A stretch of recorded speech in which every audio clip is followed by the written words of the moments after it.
कविता यादव एक निडर IPS officer जिसका नाम सुनकर बड़े से बड़े अपराधी भी थर्रा जाते थे। वर्दी पहनकर वह जितनी कठोर दिखती थीं, दिल से उतनी ही संवेदनशील थीं।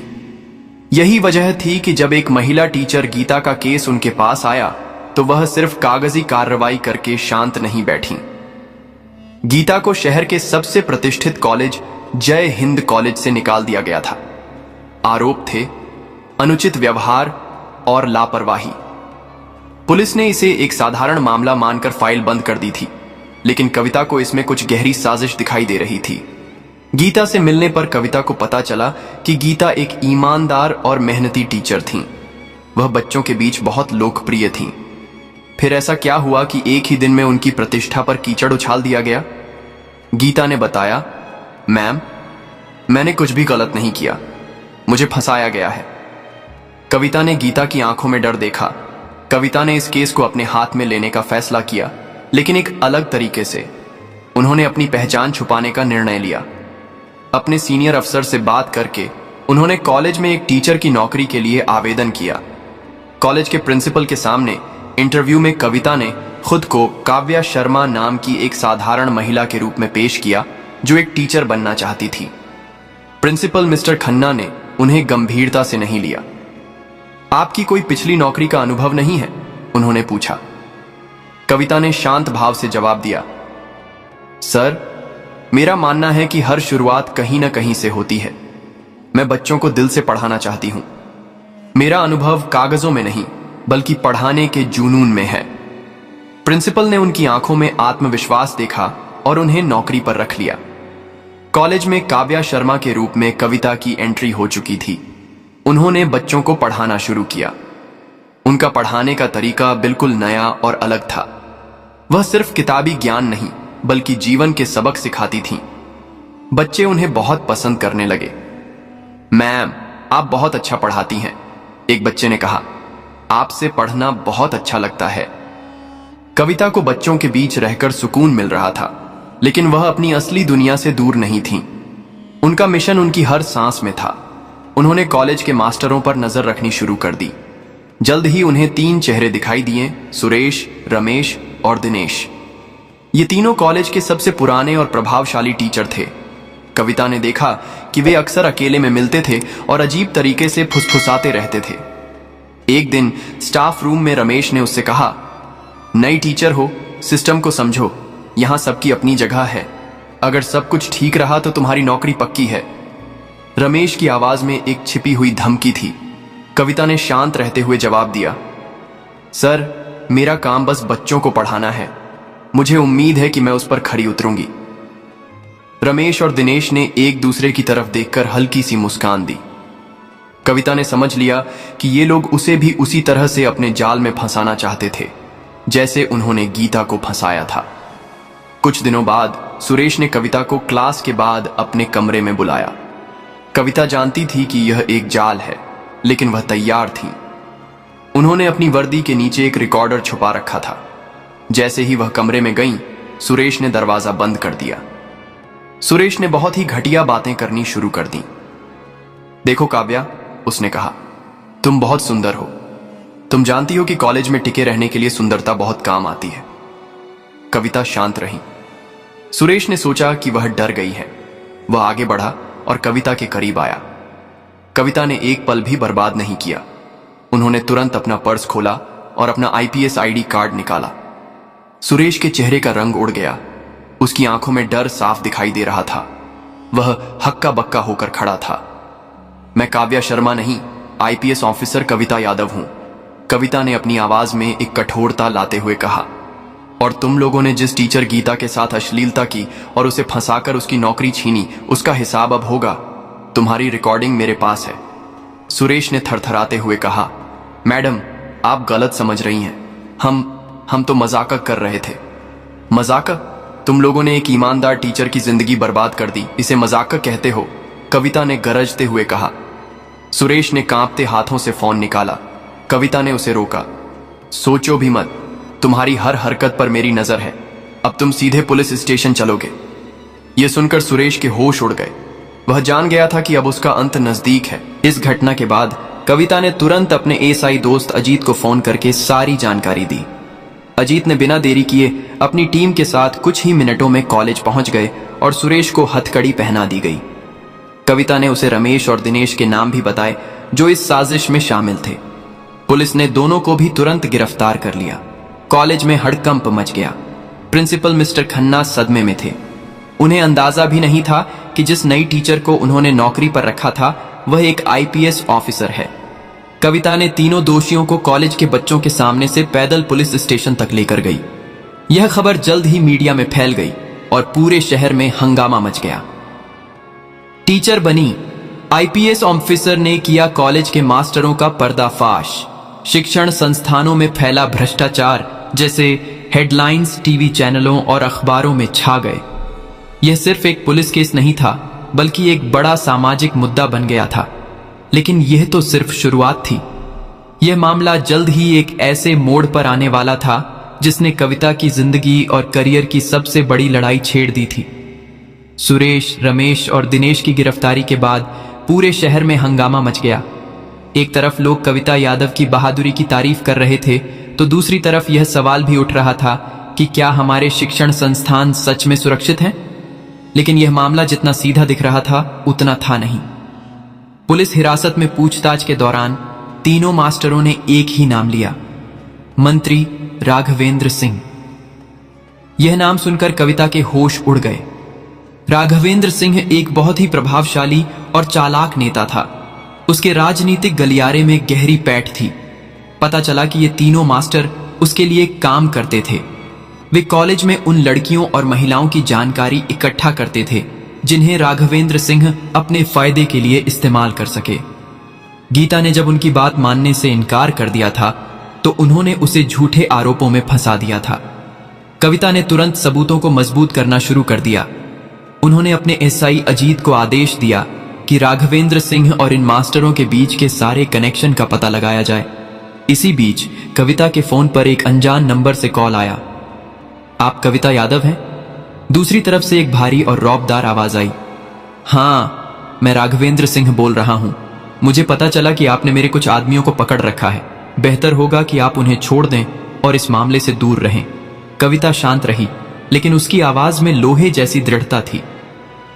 मंत्री जी, ये आपके आदमी नहीं, कानून के अपराधी हैं और मैं किसी के कहने पर अपना फर्ज नहीं छोड़ती।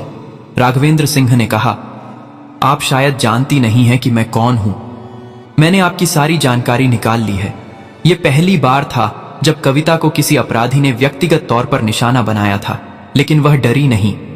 उसने राघवेंद्र की धमकी को एक चुनौती के रूप में लिया। आपकी धमकी मुझे डराती नहीं है मंत्री जी।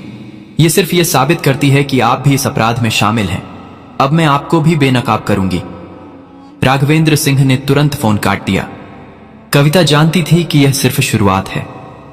राघवेंद्र सिंह कविता की बहादुरी और दृढ़ता से आग बबूला हो गया था। उसे अपनी राजनीतिक प्रतिष्ठा दांव पर लगी हुई दिख रही थी। उसने सोचा कि अगर कविता को रास्ते से हटा दिया जाए तो मामला खुद ब खुद ठंडा हो जाएगा। राघवेंद्र ने अपने सबसे भरोसेमंद अपराधी बाबू भाई को बुलाया। बाबू भाई एक कुख्यात गैंगस्टर था जो पैसों के लिए कुछ भी कर सकता था। मुझे कविता यादव को खत्म करना है, इस तरह से कि लगे कि यह सिर्फ एक दुर्घटना थी। राघवेंद्र ने बाबू भाई को आदेश दिया। बाबू भाई ने अपनी टीम के साथ मिलकर कविता की हर हरकत पर नजर रखनी शुरू कर दी। उन्होंने देखा कि कविता रोज शाम को अपनी ड्यूटी खत्म करके अकेली अपनी बाइक से घर जाती थी। एक रात जब कविता अपनी गाड़ी से उसी सुनसान रास्ते पर जा रही थी तो बाबू भाई के गुंडों ने उनकी बाइक पर हमला कर दिया। वह गिर पड़ी। उनकी गाड़ी बुरी तरह से क्षतिग्रस्त हो गई थी, लेकिन वह सुरक्षित थी। कविता ने तुरंत अपने पुलिस स्टेशन को फोन किया और घटना की जानकारी दी। कुछ ही मिनटों में पुलिस की टीमें वहां पहुंच गईं। बाबू भाई और उसके गुंडे भी गिरफ्तार कर लिए गए। पुलिस हिरासत में बाबू भाई ने बयान दिया कि राघवेंद्र सिंह ने उसे इस काम के लिए मोटी रकम दी थी।